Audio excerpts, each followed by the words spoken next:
Elon Musk just pulled off something nobody expected.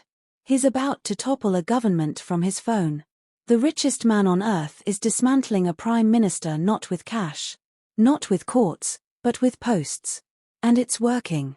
What you're about to watch will change how you think about power in 2025. If you want the full picture the mainstream won't touch, subscribe now. This is the biggest political story on earth. Here's what they're not telling you. It began in blood. July 29, 2025, Southport, England. 3 little girls went to a Taylor Swift dance class and never came home. B.B. King, 6. Elsie Dome, 7. A Silver, 9. A 17-year-old with a knife ended their lives in minutes. The nation broke. Parents gripped their kids tighter. The whole country wept. But sorrow turned to fury when falsehoods exploded across social platforms. Wrong names. Fake backgrounds. Anonymous accounts spreading poison faster than truth. Those lies lit a fuse. Within hours the streets were burning. Cars torched. Windows smashed. Communities ripped apart by rage built on rumors. Then the government made a choice that stunned everyone. Instead of focusing on the violence, they targeted the posters. Prime Minister Keir Starmer didn't just condemn the riots. He launched a crackdown on speech. The Metropolitan Police Commissioner, live to cameras, sent a stark warning, "We will go after you." Not only the rioters, social media users too. What followed was the biggest assault on expression in Britain since World War II. Arrests started immediately. But these weren't the usual street thugs. These were ordinary people at home, at work for what they posted. The numbers are shocking. In weeks, official counts showed hundreds detained. Data from 8 forces alone showed more than 30 arrests a day for online speech. National totals? Much higher. Take Bernice Borth, 55, Cheshire, A Normal Life. She shared the same post thousands shared. She wasn't calling for violence. She was simply hitting share. Police raided her house, arrested her, and labeled her the first person to spread false information. Hitting a share button became a crime. And this was only the start. Jamie Michael, an ex-Royal Marine, posted a 13-minute plea for calm. He didn't incite, he pleaded for peace. The state threatened 7 years in prison. 7 years for asking people to stay peaceful. That same week, a convicted child abuser got 18 months. The message from the system was blunt. Posting something offensive can be punished harder than harming children. Then a tragedy broke the country's heart. Peter Lynch, 61, a grandfather, went to a protest. He didn't throw a stone. He didn't break a window. When officers moved on the crowd, they detained him. Bail denied. He was taken to prison within 48 hours. 2 days later they found him dead in his cell. Suicide, his family says. Lawyers called it predictable. When protest is criminalized, the vulnerable crack first. Peter Lynch died for attending a demonstration in what used to be called the free world. That's when Elon Musk decided he'd had enough. On August 11th, he fired the first shot. Not a diplomatic note. Not a careful op-ed. A direct, public assault that shook Britain's establishment. Soviet-level censorship, he wrote to millions. Britain has become a police state under Starmer.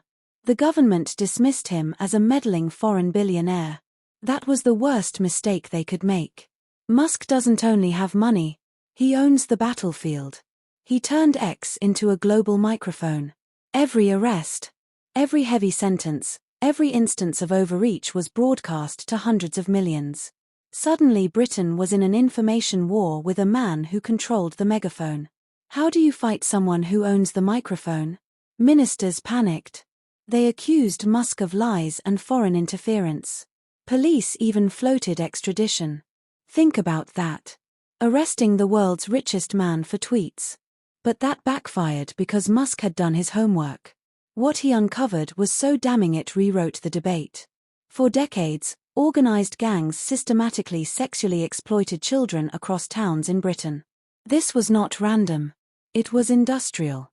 Rotherham, Rochdale, Telford, Newcastle, Oxford, town after town became hunting grounds. Rotherham alone at least 1,400 victims. National estimates run into the tens or hundreds of thousands. And the worst part, authorities knew. Police knew. Social services knew. Politicians knew. And too often they looked away. Why? Because investigating meant awkward conversations about race and community. The risk of being branded racist stopped prosecutions. Victims were dismissed as unreliable witnesses. Cases deemed too hard. Juries were assumed not to believe them. So children were left unprotected. When some cases were finally reopened, the truth surfaced: the girls had been telling the truth all along. The system had failed them. Musk shoved that failure back into the spotlight with brutal clarity. He accused Starmer of choosing politics over children. He said Starmer should face consequences. Those posts exploded. International outlets picked them up.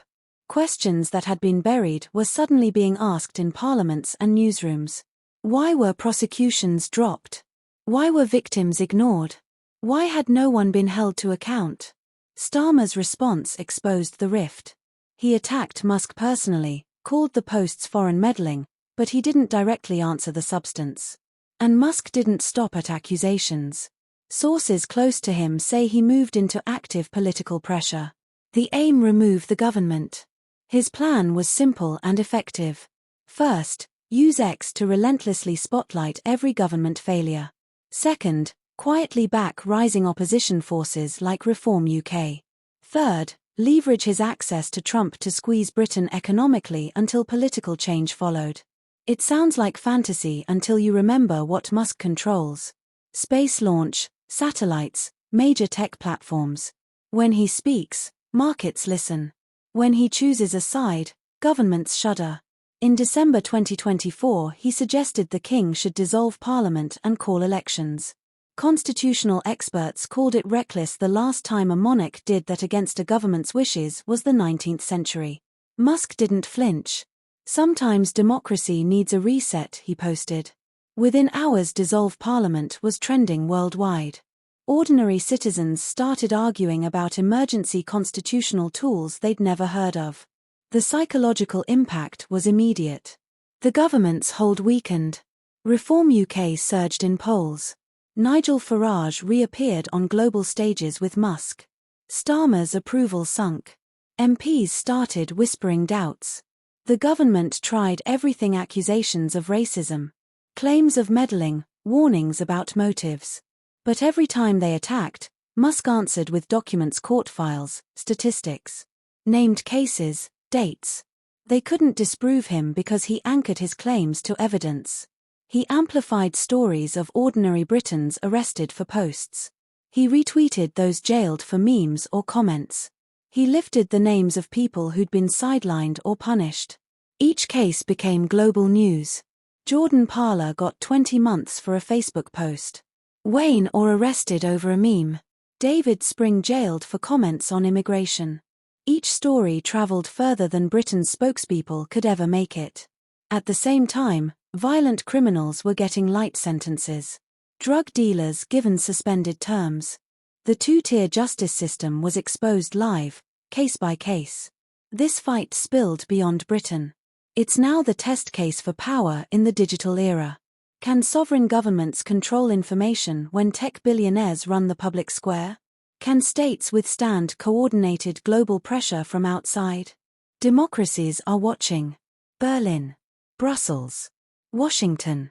They're asking if Musk can bring down a prime minister with the push of a post. Who's next? What government is safe? This is no longer merely Musk versus Starmer. It's a larger battle over speech, accountability, and sovereignty in a connected world. On one side, a prime minister whose police are jailing ordinary posters while a system that failed children remains intact. On the other, the most powerful private citizen in history, with direct lines to the US president and a platform that reaches more people than most countries. The state holds the power to arrest. The innovator holds the power to amplify. The establishment runs legacy media. The digital outsider commands a global army of sharers and commentators. So who wins? The answer is being written with every tweet, every share, every comment, every citizen who chooses to speak or stay silent. Pressure mounts daily. Something has to break. Are we watching a new form of digital accountability, tech leaders forcing governments to answer, or dangerous interference that undermines sovereignty? These questions reach far beyond Britain. The precedents set here will shape global politics for years. Tech can hold power to account. It can also coerce. Democracies now face a painful choice: adapt to dispersed digital power, or risk losing control of public squares to private hands. Every week brings fresh revelations, polls showing collapsing support, and more evidence that Musk's influence is growing while the government's legitimacy erodes. Keir Starmer, once seen as steady and competent, now looks isolated and desperate. Every official response turns into another fight with the messenger, not an answer to the message. This fight is far bigger than two men. It's about whether governments can still govern when someone else controls the loudest megaphone. It's about whether citizens can speak without fear of midnight raids. It's about whether those in power will ever be held to account for their worst failures. The most powerful private citizen in history has declared war on a sovereign government, and right now that government is losing. What happens next will help decide the shape of democracy for decades. The battle isn't over. It's only starting. Which side will you be on? Tell us in the comments. This story develops every day. If you want to stay ahead of what may be the most consequential political clash of our time, subscribe and hit the bell. The mainstream can't always tell this story the way it really is. We can. We will. The richest man on earth just challenged a government, and that government is cracking. What happens next could change everything about how power works. The fight continues. The story didn't end here. It was only a pause. This clash drew a new map: traditional power, where the state enforces the law, and digital power, where platforms shape the narrative. For the first time, both collided on the same battlefield.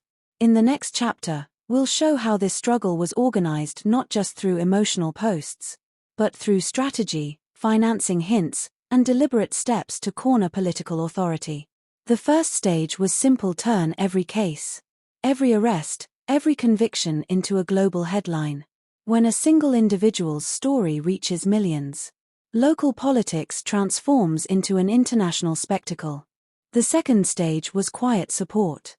Not through speeches, but through patterns: trending hashtags, amplified voices, and subtle boosts to political figures. Reports suggest these ripples even touched voter behavior. The third stage was economic pressure. When a tech owner's signals can move markets, governments take notice. For the strugglers, this wasn't about the law anymore, it was about financial risk and diplomatic fallout. Together, these three stages raise one question. If the flow of information rests in private hands, can democracy survive intact? Some countries tried to answer with stricter rules framed as protecting free speech. But that only deepened the conflict. Who decides where the line is? Who defines what's truth and what's misinformation? Last week, the tension escalated. At a mass rally in London, protests turned violent. A grieving family, a political strategist, and an international policymaker. Through them, viewers can judge where the real center of power lies. The citizen's home. Police raid. Phones seized. Lawyer access limited. He insists his only crime was sharing a post. Was this justice or digital fear made real? The family of a victim. They demanded justice, but the system's delays broke them. We'll show how hidden failures in history fuel today's fire. The political strategist. He explains the playbook. How to respond when media erupts, how to shield leadership, how to reframe public narrative. Here, government isn't just defensive, it's also on the attack. The International Observer. A European policymaker explains why this isn't only Britain's story. It's becoming a reference point for the US, the EU, and beyond. Each story will be backed by evidence: tweets, court filings, leaked documents, and public surveys. The goal is clear: let the audience judge, armed with proof. And yet, the closer you look, the blurrier it gets. Justice, error, fear, and opportunity are all tangled in the same moment. The episode will close with an open challenge. Social media creates a public court, but can it replace the rule of law? Or do we need new rules, new transparency, and new institutions of accountability? In the following episode, we'll bring in voices from both sides. A constitutional lawyer, a retired police officer, and a former content manager at X. They'll reveal what can realistically change and what can't.